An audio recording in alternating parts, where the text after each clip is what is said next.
Donc je vais le tricher un peu en saturation.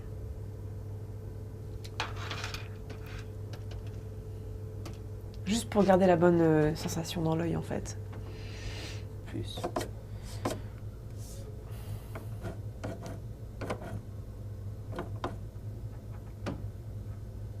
Bon, admettons.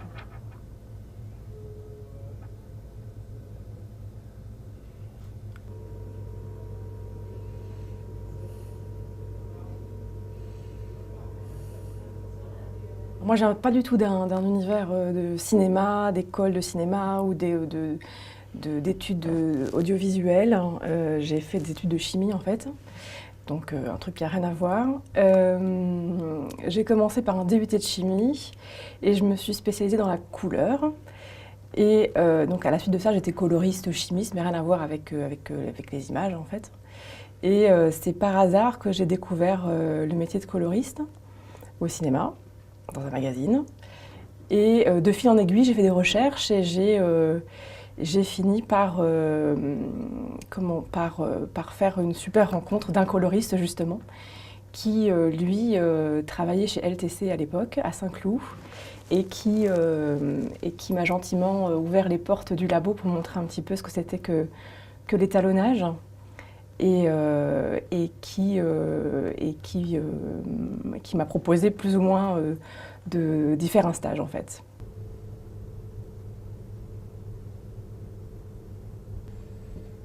Vas-y, on va les saturer hein, parce qu'ils sont tous livides. C'est lui aussi qui nous embête. Alors, est-ce qu'on peut pas l'améliorer lui quand même? Je sais qu'on peut l'améliorer, moi je dis. On va le bleuter un peu. Bah oui, forcément. Effectivement, le métier se définit par deux mots, coloriste ou étalonneur. Pour moi, c'est la même chose, sauf qu'en France, on utilise plutôt le mot étalonneur et pas coloriste. Évidemment, coloriste, c'est le mot donc, en anglais. Moi, j'aime bien utiliser le mot coloriste malgré tout. Je trouve que ça parle de lui-même, en fait. L'étalonnage d'un film, c'est la retouche des couleurs et des contrastes, plan par plan. Le but étant de raccorder des plans. Alors, il y a beaucoup de gens qui disent, mais pourquoi est-ce qu'il faut raccorder des plans, puisque de toute façon, la couleur est déjà là, la lumière aussi. C'est vrai et c'est faux. C'est faux parce que quand on tourne un film sur plusieurs semaines, à différentes heures de la journée, à différentes météos, et qu'au final on prend les meilleures prises, là où les acteurs sont les meilleurs, on les met tous bout à bout, ça fait un joli montage, mais à la fin il faut quand même qu'on retouche ces différences d'ambiance lumineuse et chromatique, et c'est à ça que sert l'étalonnage, à raccorder les plans les uns les autres dans une séquence et à faire en sorte que l'histoire soit crédible. Alors pour moi, le métier de coloriste a deux niveaux.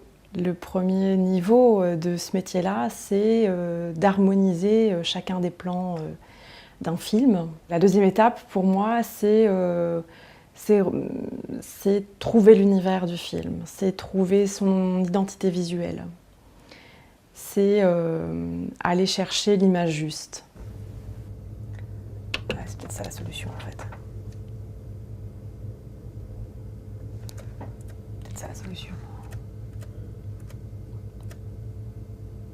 La joue qui est éclairée, je la touche pas. Et je touche à la joue dans l'ombre. Ouais. Et les noirs. Ce qui fait que c'est moins criard. Ouais. Je vais essayer ça, tiens. Alors.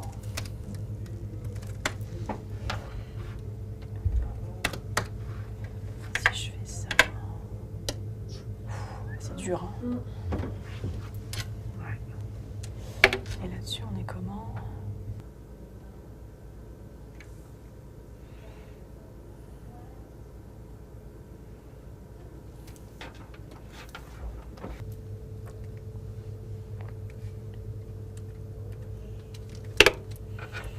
J'ai pas autre chose. J'ai ça. Je pense qu'on est pas mal. Oui, c'est qu'elle est encore plus éclairée ici qu'après, c'est ça en fait mon problème. Voilà. J'ai un double problème. Je commence ma journée de travail vers 10 h en général et je finis vers 19 h maximum. Non pas que je sois fainéante, hein, c'est juste qu'à un moment donné, on ne voit plus rien. Donc la journée, personnellement, ne peut pas être très très longue. J'évite les yeux qui fatiguent, parce que mine de rien, c'est une forte concentration visuelle, où on est en train de travailler vraiment des tout petits détails, et on doit être très très concentré longtemps. Donc je ne pense pas que ce soit des journées très longues pour tous les coloristes. Les conditions de travail de l'étalonnage sont un petit peu drastiques pour certains peut-être, puisqu'on travaille dans le noir. On travaille dans le noir parce qu'on doit voir correctement les couleurs. C'est la condition obligatoire pour qu'on puisse toutes les percevoir. Donc voilà, donc on est enfermé dans le noir avec un réalisateur, avec un chef opérateur. On travaille assis, avec une console en face de nous, une console avec plein de boutons. Voilà, là on va pouvoir chercher des corrections colorimétriques face à un projecteur ou face à un moniteur, peu importe. Les qualités d'un bon étalonneur pour moi, ce serait quelqu'un à l'écoute, un bon communicant. Donc à la fois j'écoute bien, mais je sais aussi bien faire passer une idée. Et puis d'être créatif, évidemment. Alors faire une formation pour être étalonneur aujourd'hui, c'est pas obligatoire. Mais ce qui me semble important, c'est quand même d'avoir des bases, des rails sur lesquels on puisse commencer et ensuite s'exercer. La deuxième chose, ce serait de beaucoup pratiquer. Moi, je conseillerais ça. Plus on pratique, plus on voit les couleurs. La vision des couleurs, elle s'apprend. Donc même si au début, on croit qu'on a un bagage génétique pas trop mal et qu'on s'en sort plutôt bien, il n'y a rien de mieux que la pratique pour développer son œil et développer sa capacité à harmoniser une image, je dirais. Ça, c'est le plan original, le plan Roche, donc c'est un négatif scanné.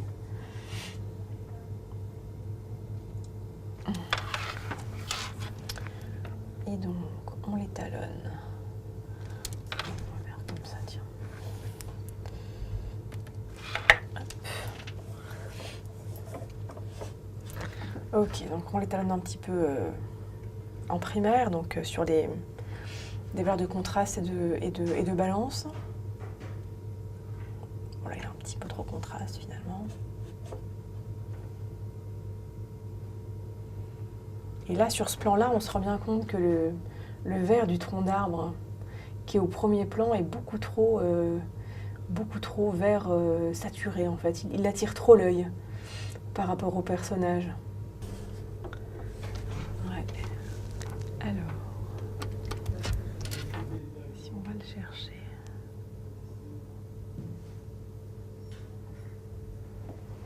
Voilà, donc c'est toute une histoire d'équilibre en fait. Hein. Bon, et après, si ça touche d'autres couleurs ou d'autres objets, on peut l'isoler avec un masque. Donc là, le masque, hop. Bon, on va le faire un peu mieux que ça quand même.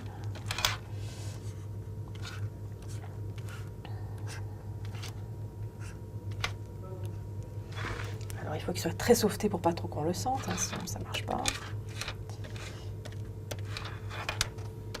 Et comme c'est un plan en mouvement, c'est aussi un masque que l'on doit animer.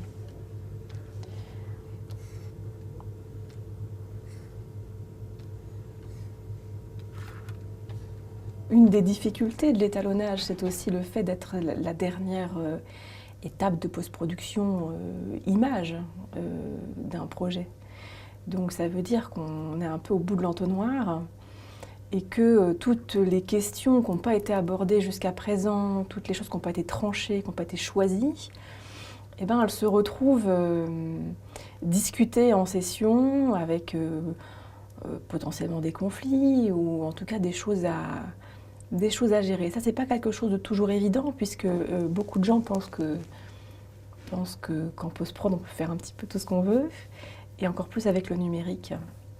Donc on arrive de plus en plus à des situations un petit peu tendues, face à des gens qui pensent qu'on peut faire beaucoup plus que ce que l'on peut réellement, et qu'il faut savoir gérer. Le mieux, ce serait de pouvoir le gérer en amont. Le mieux, ce serait d'être consulté un petit peu en amont, ne serait-ce que pour ces caméras par exemple, ou ce genre de choses. Pour qu'il y ait plus de dialogue en amont entre le chef-op, le coloriste et le réalisateur. Bon.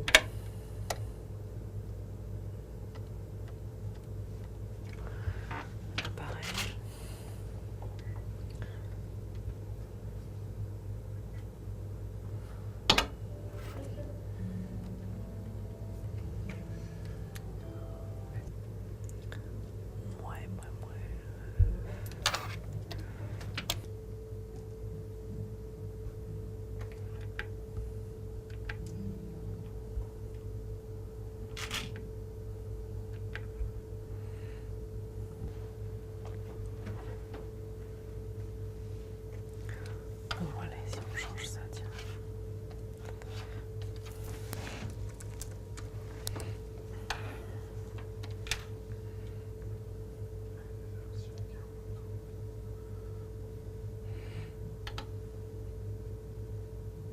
Alors, j'avais pas vu ça, tiens.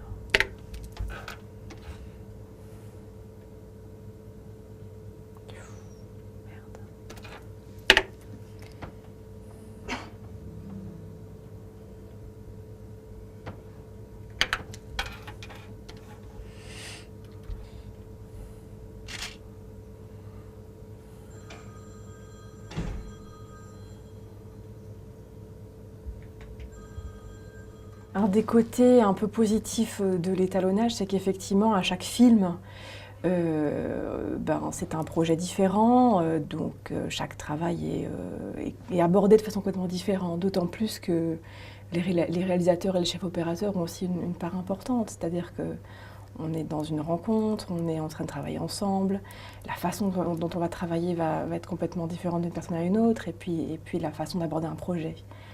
Et c'est aussi le cas si on aborde un film pour le cinéma ou une série pour la télé ou un documentaire. Donc moi, ce que j'aime bien, c'est varier un petit peu ces types de projets, varier les rencontres aussi. Ça, je trouve que c'est une belle richesse dans ce métier.